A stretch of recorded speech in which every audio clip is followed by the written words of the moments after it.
with the program End of Times, and we have our beloved Shaykh. Program End of Times on an 8-part series, inshallah ta'ala, covering the Alamat al-Sughra. We also cover Alamat al-Wusta, Alamat al-Kubra, along with many other signs that the Prophet ﷺ gave in regarding to end of times. In the book Navigating End of Time, Shaykh Israr, he covers many aspects. Now we're going to speak on the topic of Alamat al-Sughra, Kubra and Wusta today, along with the slave girl giving birth to the mistress. What does the Shaykh mean by that? Various different opinions could be derived. One of those is disobedience to the parents, which he speaks about. And then also we speak about the Arabs, the Bedouins, whom he covers and says, barefoot, naked, destitute Bedouins competing in constructing tall buildings. A very vivid description in this one sentence. But let's first welcome the Shaykh. Assalamu alaikum wa rahmatullah. Wa alaikum assalam wa rahmatullahi wa barakatuh. Welcome once again to End of Times, and it's an honor to be here. And we're going to be covering some of the topics that we mentioned in the monologue and some of the ones that I've mentioned today. Slave girl giving birth to the mistress. You mentioned that in the book, and it's also one of the signs. What does it mean that she is giving birth? I mean, a woman giving birth to its own master, mistress. I mean, how would one take that? So this statement is from the hadith of Rasulullah sallallahu alaihi wa alihi wasallam, narrated in the Sahih of Imam Muslim, the famous hadith of Jibreel alayhi salam, when he comes into human form, which is a form of tamthil. He enters this realm and he converses with Rasulullah sallallahu alaihi wasallam, described in the hadith, shadidu sawadi sha'ri, extremely dark hair and extremely white garment. And then he converses, and the fourth question is with regard to the hour, as-sa'a. And then the ashratu sa'a are discussed. Famous hadith found in the 40 hadith of Imam al-Nawawi, memorized by young children. This hadith has some of the signs. One of them is antalid al-amatu rabbataha, that the slave girl will give birth to her mistress. And the hadith also has the sign of the buildings, the construction or competing amongst Arabs, Bedouins specifically, in constructing tall buildings. How about, I mean, a very vivid and descriptive sentence, barefoot, naked, destitute Bedouins. Yes, so the wording, antara al-urata al-hufata ri'a al-sha'i, this al-urat means naked, al-hufata barefoot, ri'a al-sha'i herders of goats. But there is also mention al-buhma, which is mute, which entails illiteracy, and there is more description within other ahadith with regard to these specific Bedouins. But the slave girl, antalid al-amatu rabbataha, the slave girl shall give birth to a mistress. You check the classical commentaries like Al-Imam al-Nawawi rahimahullah in his commentary on Sahih Muslim, you will find that he mentions in previous times some of the tribes would raid other tribes, and they would take slave girls, and then what would happen? That slave girl would give birth to a son who may become the leader of the tribe. So some of them gave that interpretation. What I reference is a Sheikh Abu Bakr al-Adani rahimahullah. He passed away recently, who was the leading expert on Ashratu Sa'a in our times. He has a work, Al-Usasu wal-Muntaliqat. After Al-Isha'a of Imam Muhammad bin Abd Rasul al-Barzanji, this is one of the main primary or secondary resources. The primary would be the hadith itself. But in terms of updating the commentary on Ashratu Sa'a, he mentions these two aspects of the hadith of Jibreel what that entails is that you have a scale of, firstly, the education and the norms of the cultural norms of respect for elders, the balance of power amongst the hierarchy amongst families, that the scale of that is tipped. And the second one mentions material buildings, entailing a change in city construction, how cities, even how cities are constructed has a major effect on our psyche. For instance, if there is an open place for protest, people can gather and protest, but if you have skyscrapers and people need to go into shopping malls, they are in a controlled environment. So marketplaces, if you have the old Arab souk, the marketplace is an open and free place. But in today's day and age, like you go to Makkah al-Mukarramah, you have the tower, and people go into the tower. It changes the mindset and the psyche of the people, even with regard to having a tall building to go into in order to shop, as opposed to having the open space where people would shop in the souk. In the souk. But you mentioned that building. You mentioned that in your book, the Yes. Makkah Tower. Yes. And it also, the hadith also mentions that they will compete in tall buildings. Okay? Yes. So we now see this shift in the competition from America. Back in the day, the Empire State Building was very famous. But now you've got the Arabs competing with each other. So you've got the UAE government building the tallest building, which they... Burj Khalifa. Burj Khalifa. Now you've got the Saudis, now they're building the Jeddah Tower. See, So- the distinction is Yeah. when you had the World Trade Centers and you had the Empire State Building, America or the West actually has a certain function with those buildings. The difference with the Arab Bedouin royal families that we have today is that the function is only entertainment. So America, to its credit, benefits its own, the ruling elite benefit themselves because they are capitalists. So the World Trade Center was an actual place for trading. But the Burj Khalifa doesn't even have a sewage system. So that entails that these Bedouins are hiring Western corporations, Western construction companies to come into the desert and construct buildings that do not even have good city planning. And city planning changes the psyche of the people. How you design a city will affect the mindset of the population.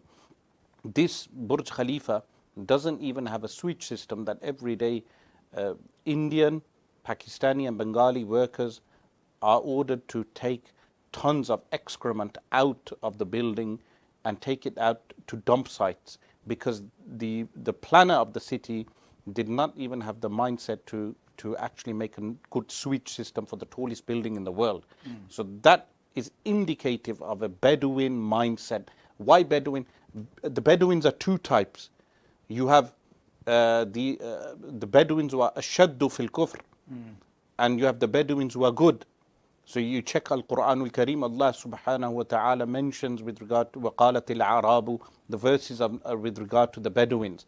So these type of Bedouins are the most ignorant type of Bedouins, the type of Bedouins that normalize with illegal entities and colonial entities, settler colonial entities that we have within the Middle East region.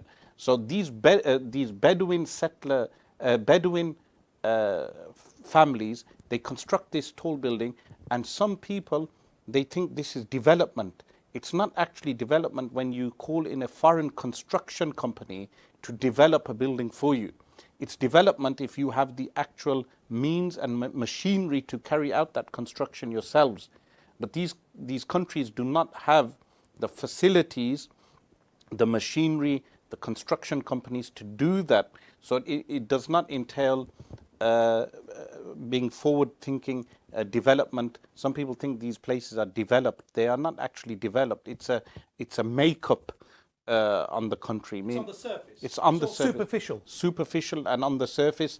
But it's one of the Asharatu Sa'a. So now they've constructed the Burj Al Khalifa. The strange thing is, Al-Imam Al-Qurtubi, in his book At-Tadhkira, he mentions that this sign has already occurred in Andalus, in Spain, Islamic Spain, in that time. But now we know qat'an, meaning decisively, that the sign has occurred in our times, that these are literal Bedouin families, because the rulers of Andalus were not Bedouins.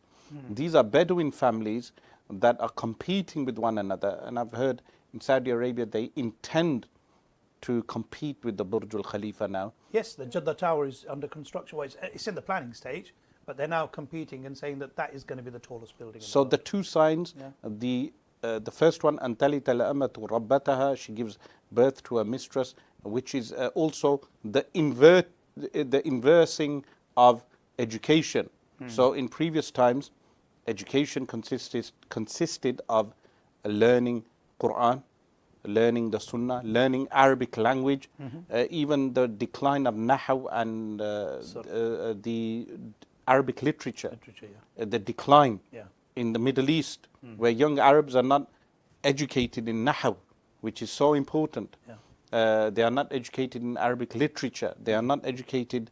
This was something some of our teachers in Damascus would mention, that there is an inverse in terms of the education that is given out.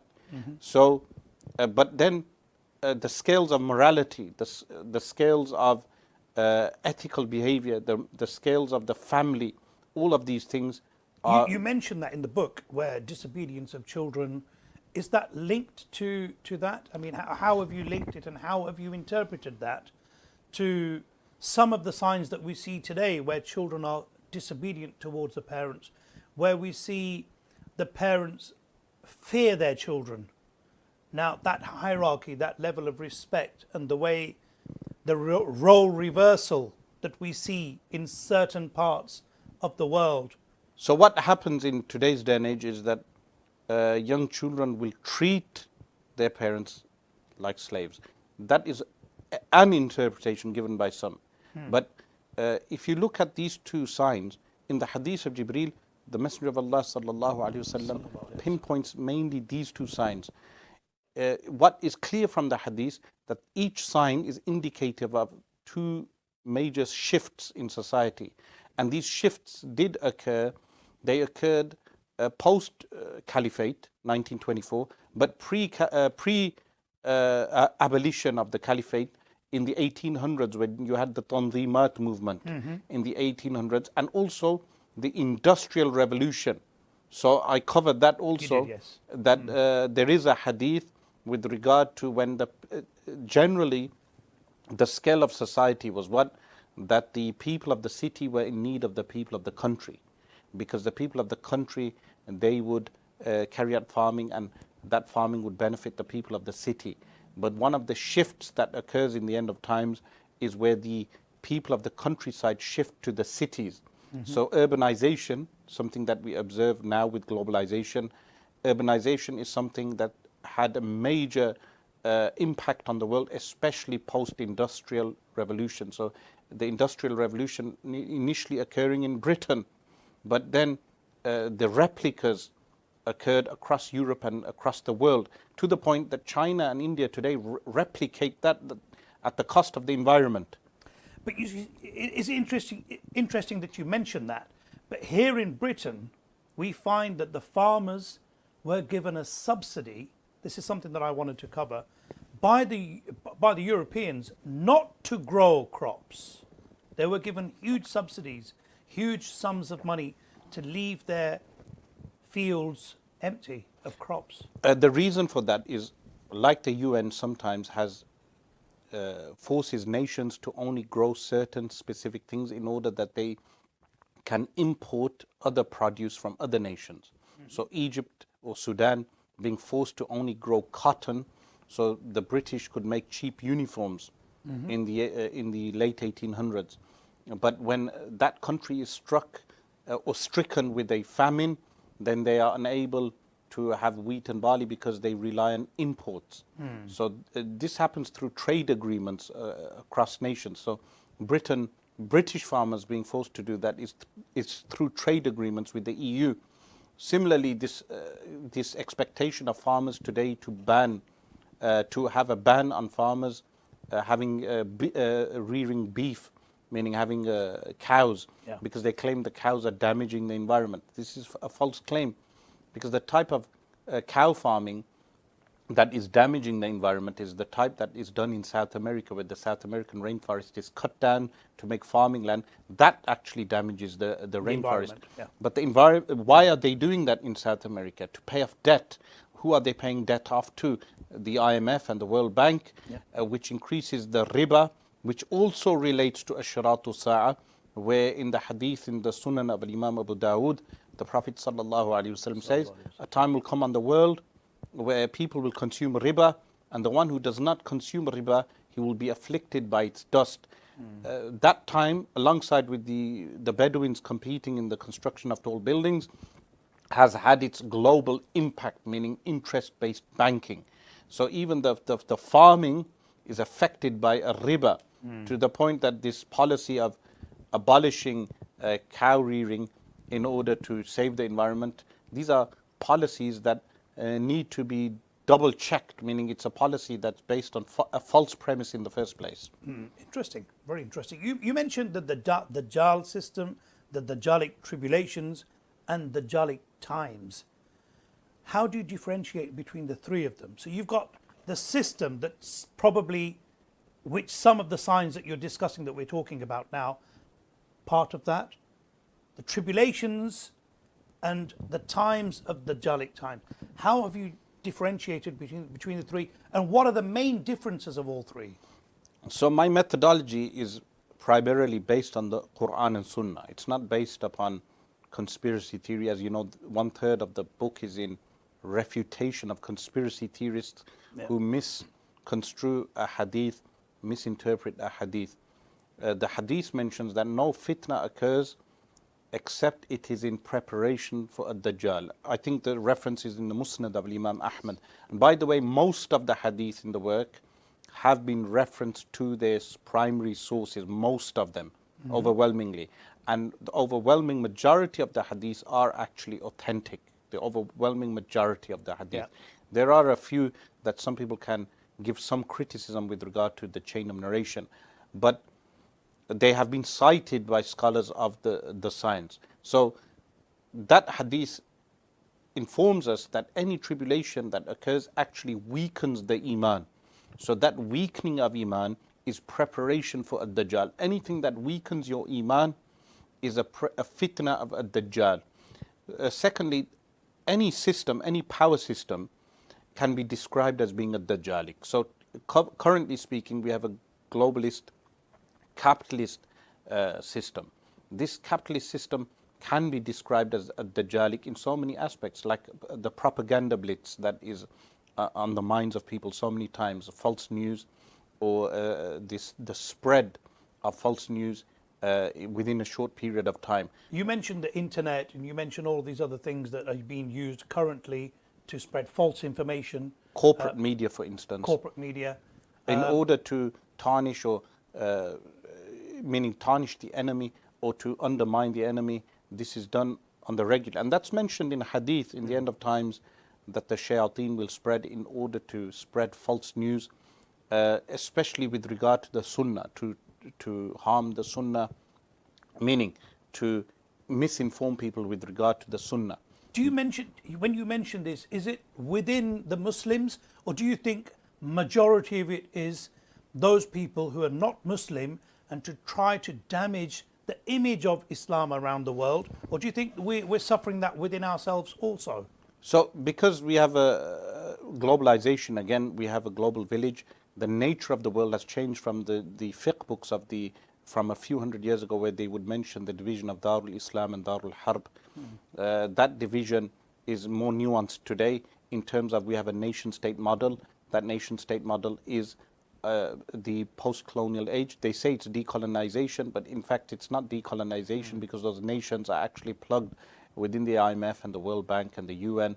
These constructs are made institutions, post-World War II and post-World War I institutions that have been constructed by the power structure in order to keep people in a state of subservience to the global order that we have.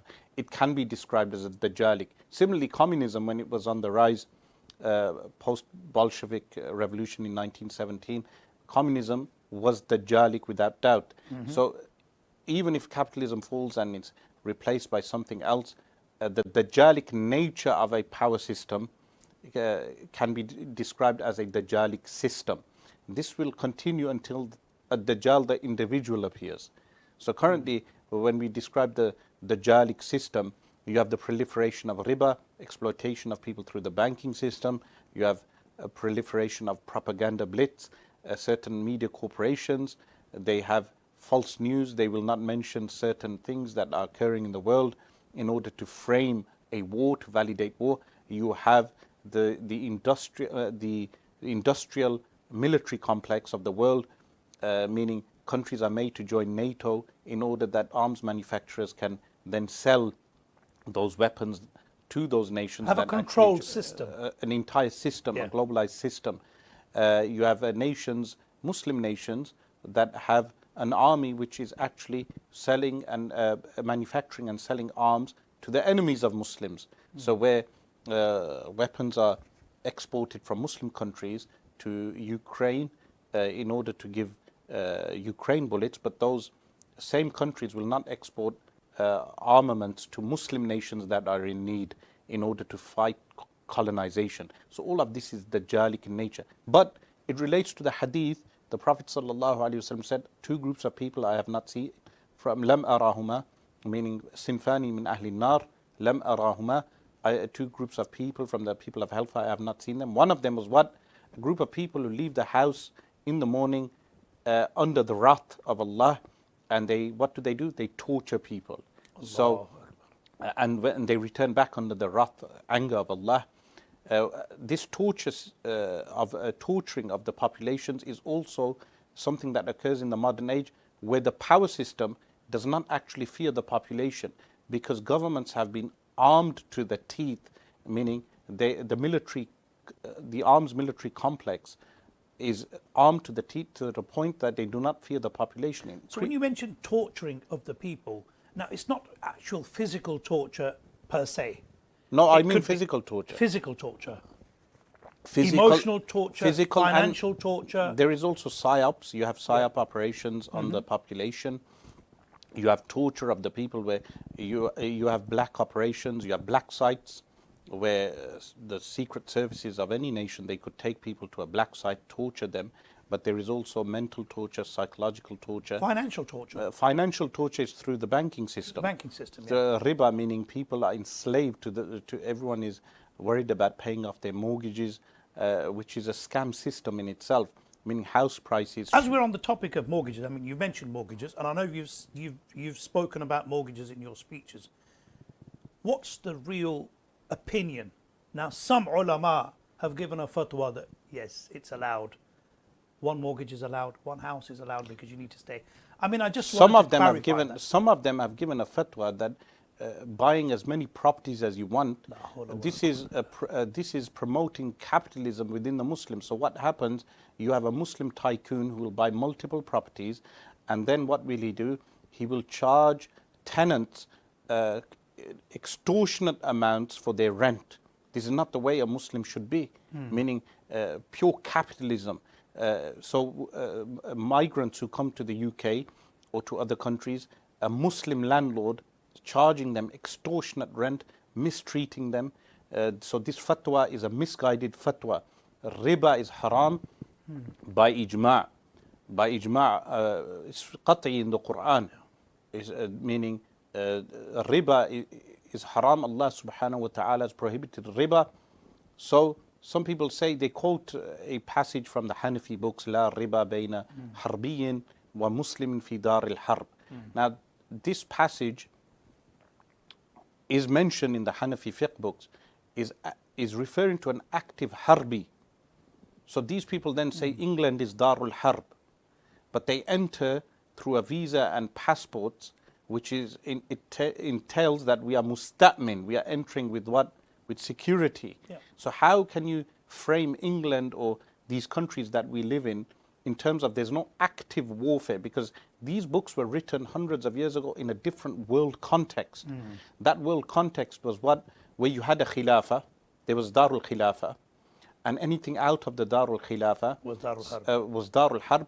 but it entailed active warfare because the Darul Khilafah was in active warfare with some of the Durul Harb, some of the countries that were places of war. So there are settler colonial entities, for instance, in the Middle East, that where there is active warfare currently. So if a Muslim went there in the Hanafi school, he finds one of these occupying forces soldiers, not even a soldier, even a settler, who is settled within the illegal entity, that illegal entity. Yeah. This is the Hanafi fatwa. You give him $10 and you say, pay me $100. That's permitted. So that's the actual fatwa. Secondly, some people, they quote Sarakhsi's al-Mabsut. In Sarakhsi's al-Mabsut, he mentions that if you go to Darul Harb, you give 2 gold coins, you give away 2 gold coins in exchange for 1 gold coin. They say, look, this shows that you are allowed to give riba, pay riba, in order to receive a house.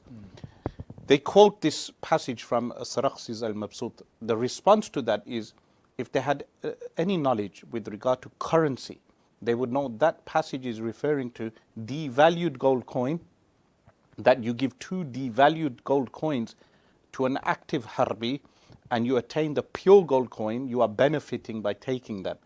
In reference to active Ahlul Harb, like the Hanafi fatwas that mention the selling of alcohol in Darul Harb.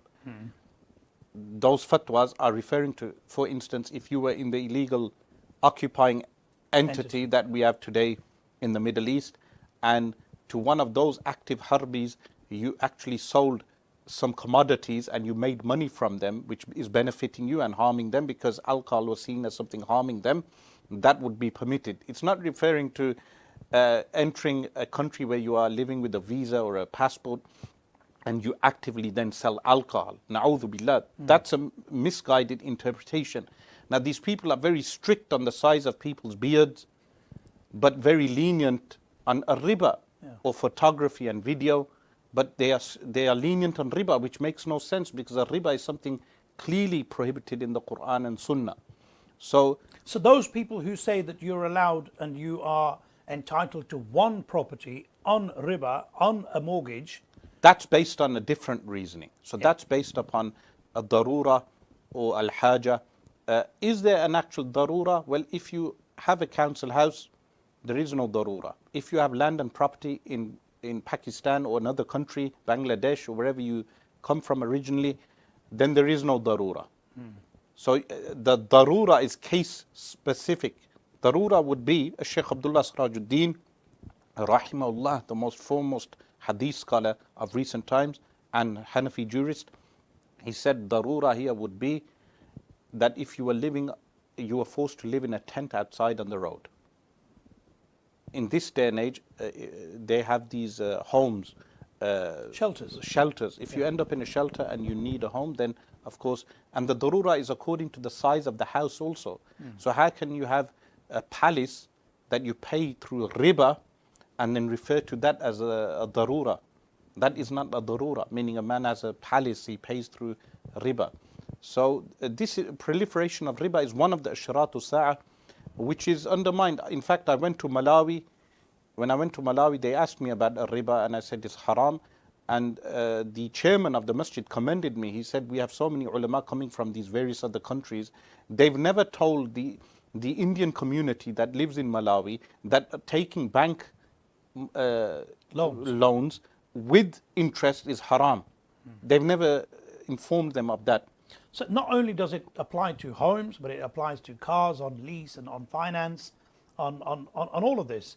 I mean, as you mentioned, and rightly so, when you say that they are being tortured. Now, this is one of the forms of torture, that they are cornering you into a system, the Dajjalic system, as you mentioned rightly so in the book, and you've covered it today in the topic also, that people are being coerced into a corner of riba, of financial burden that's not, as you mentioned, darura. It's not a necessity, but it's because they want to be a part of that system, or they feel that they need to be a part of that system. They're being forced into it. So the Quran states, الَّذِينَ يَأْكُلُونَ الرِّبَى those who consume riba, لا يقومون, they do not stand up, إلا كما يقوم الذي, except like the one who stands, يتخبطه الشيطان من المس, the one who is touched by shaitan.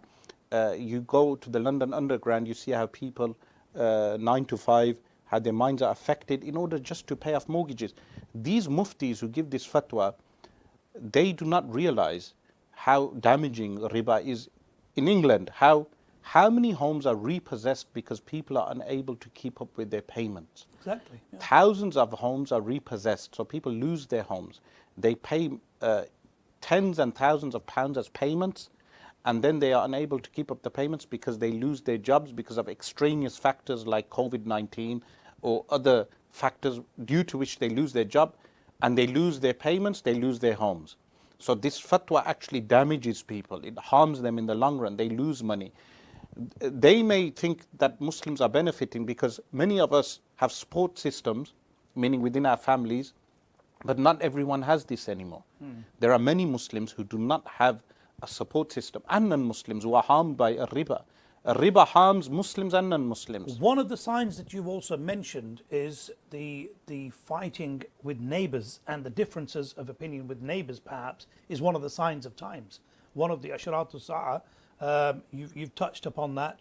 But what I want to move on to is... there was also what I mentioned with regard to earning haram. Yeah. That a time will come upon people where they will be forced to earn haram, where their family members will force them to earn haram. This is something that happens today. Additionally, if you remember, I mentioned the lack of real currency. Yes. And I mentioned the Bretton Woods Agreement post World War II, in the 1970s of Richard Nixon, in 1973 when the dollar... Everything's pegged to the dollar. Yeah, and the dollar was pegged to gold, and then the pegging of gold was finished in the 1970s, and the world has fiat currency. But the hadith mentions that a time will come upon people where they will not find real currency. So today the currency we have does not have any intrinsic value. It's different to reading a fatwa that may have been written in the 1800s, like Al-Imbabi wrote a fatwa on paper money. The author of Hashiyatul Imbabi, which is a commentary on the al-Barahin, the commentary of Al-Bajuri, and other ulama, they did write on paper money. But those fatwa now, those fatwa were written for that time and place. But post 1970s, the world order has changed. The financial world order has changed, and that has ramifications upon the Muslims and non-Muslims. Exploitation is another aspect of asharatu sa'a. Exploitation. Now that takes many forms, as we see today. I mean, you've got slavery, modern day slavery, which the governments are now pushing, and as we see mass exodus of people moving across continents, which you've mentioned earlier, when people have come migrated, is that one of the signs of huge? Again, this that would again fall under the corporate media propaganda. There are not actually en masse movements, meaning there are no en masse movements from the east to the west. That is how the corporate media frames the migration. But foreign wars cause displacement of population. So we've had displacement of the Rohingya in Burma. Over 800,000 of them, meaning a clear case of ethnic cleansing. Meaning if you use the framework of international law, it would fall under ethnic cleansing. And unfortunately, Muslim majority countries like Bangladesh and Pakistan do not accommodate those people. So the Rohingya were not welcomed by those countries. Pakistan, the Pakistani military, in fact, sold armaments to Burma. Yes. The Pakistani military is actually complicit in many military deals which are counterproductive to the Muslim world. Well, one of them, I mean, recently we've seen the expulsion of the Afghanis from Pakistan. Now, as we speak, hundreds and thousands who migrated to Pakistan during the Afghan-Russia war, which was funded by the Americans.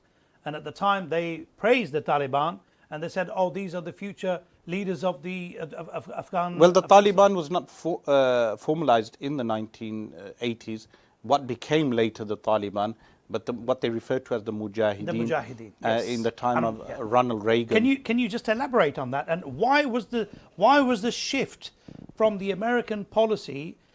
They were funded against Russia. They were called Mujahideen, and all of a sudden they became the enemy. As we're on the topic, I think it's a good insight. Because you have an axis of resistance. So at the moment we have Western hegemony across the world, meaning the placement of various warships and army bases across the world.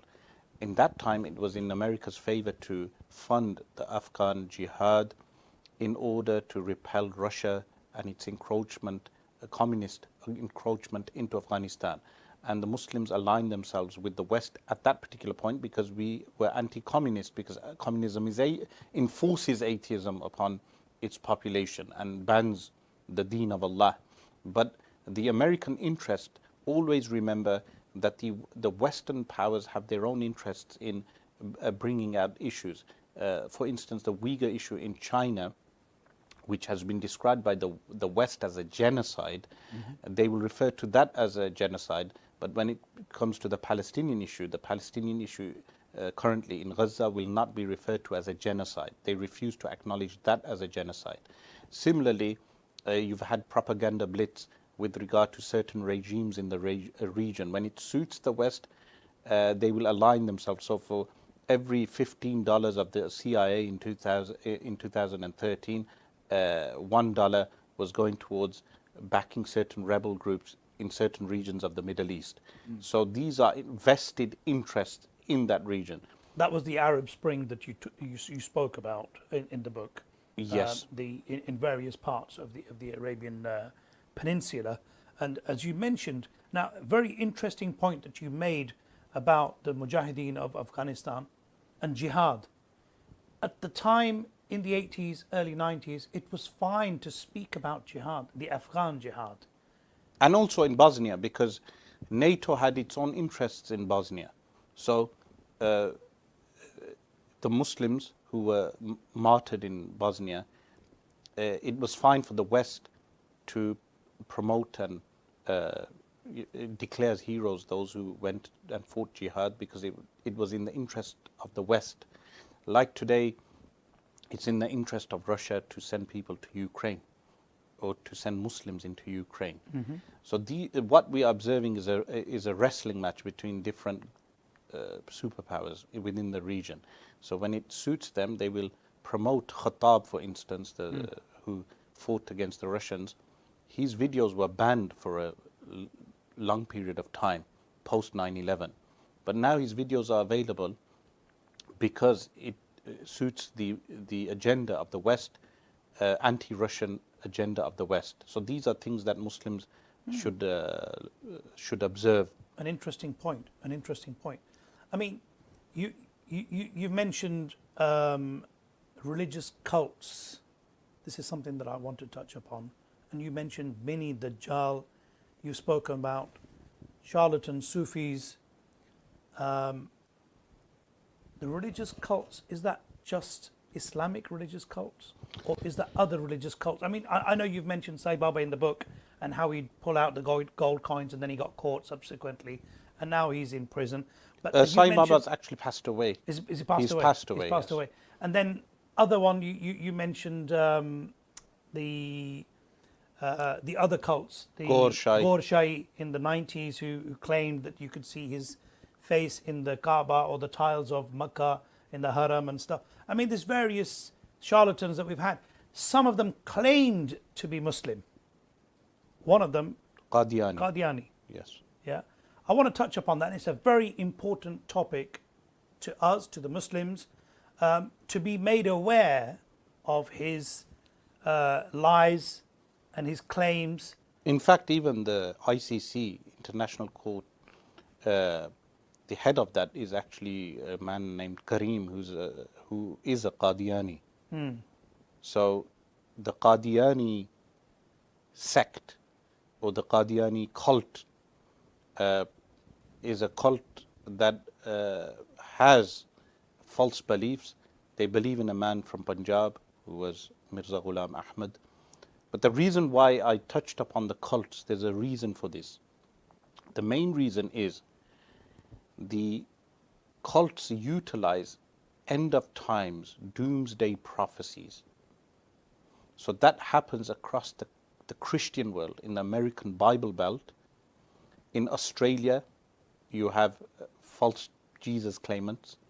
In Russia, you have recently a Russian false Jesus was arrested as well, and rightly so, for abuse.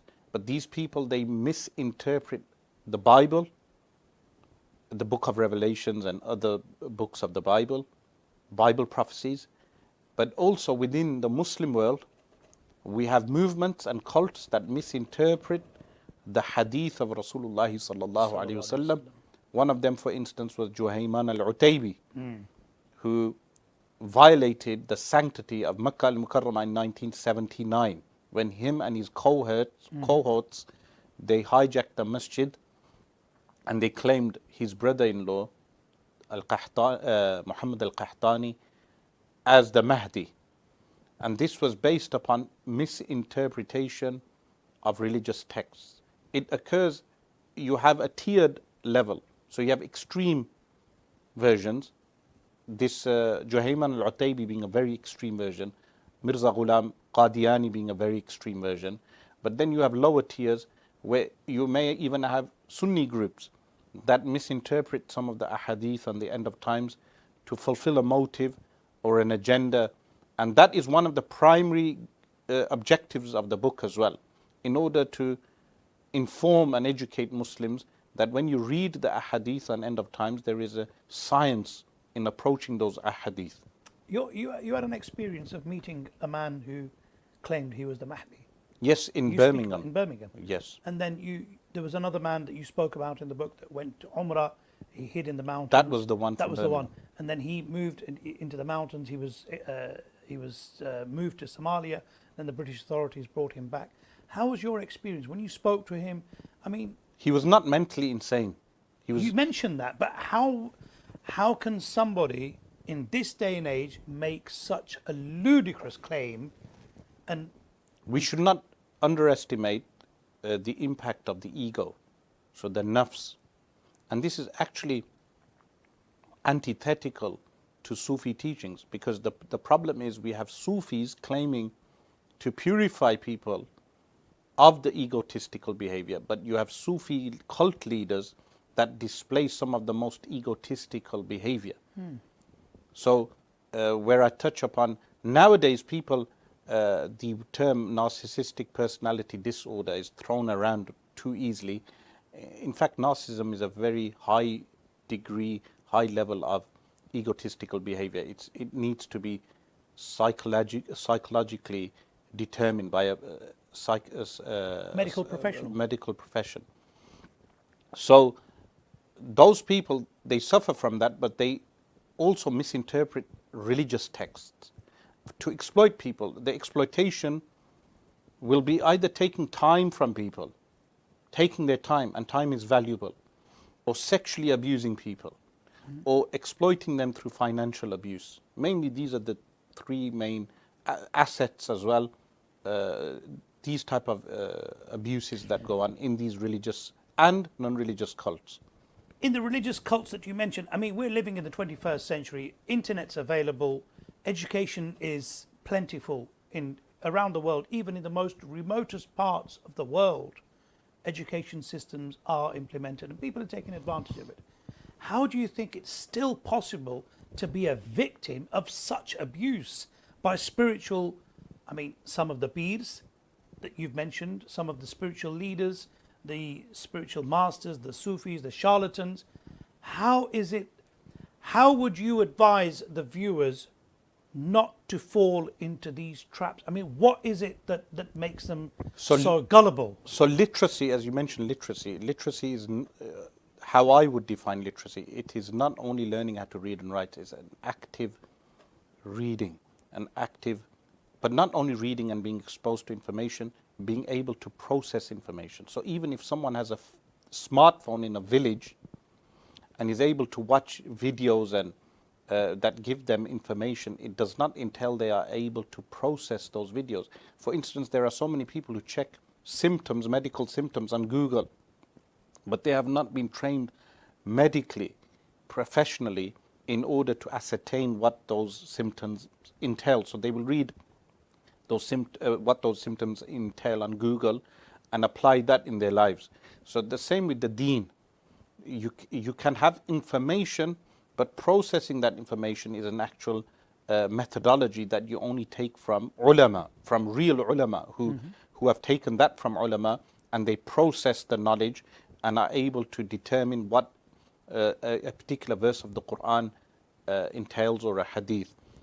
So illiteracy is still very commonplace. So in Britain, for instance, it is claimed that there is 100% literacy. But is there really? You only need to observe the underbelly, the British underbelly, the football fans, the behavior of the people.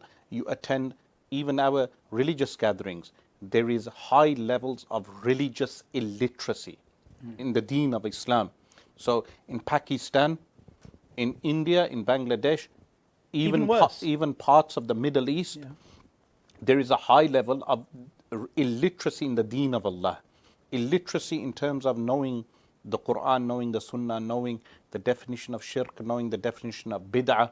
There is so much bid'ah innovation within our communities because of that type of illiteracy. And then extremism as well, which is the opposite, meaning when you have Khawarij type groups, it's a form of illiteracy, it's a form of ignorance. Thirdly, even if someone is educated in terms of having a degree or having some form of education, it does not entail they are educated as a rounded individual, or their character development has undergone a deep character reform which makes them more informed with regard to the world that they live in. But exploitation is a scam. So this is a racket. The peers are running a racket. The cult leaders are running a racket. Ulama, some of them, the ulama su are running a racket. The ulama su, the bad ulama, not the good ulama. How can a common layman differentiate between ulama haqq and ulama su? Conduct. So the one-to-one conduct, but also every layperson firstly should learn Aqidah Tahawiyah, a basic book in fiqh, a basic book in tasawwuf, a basic book in hadith, and the Quran. Once they learn this, they should then safeguard themselves.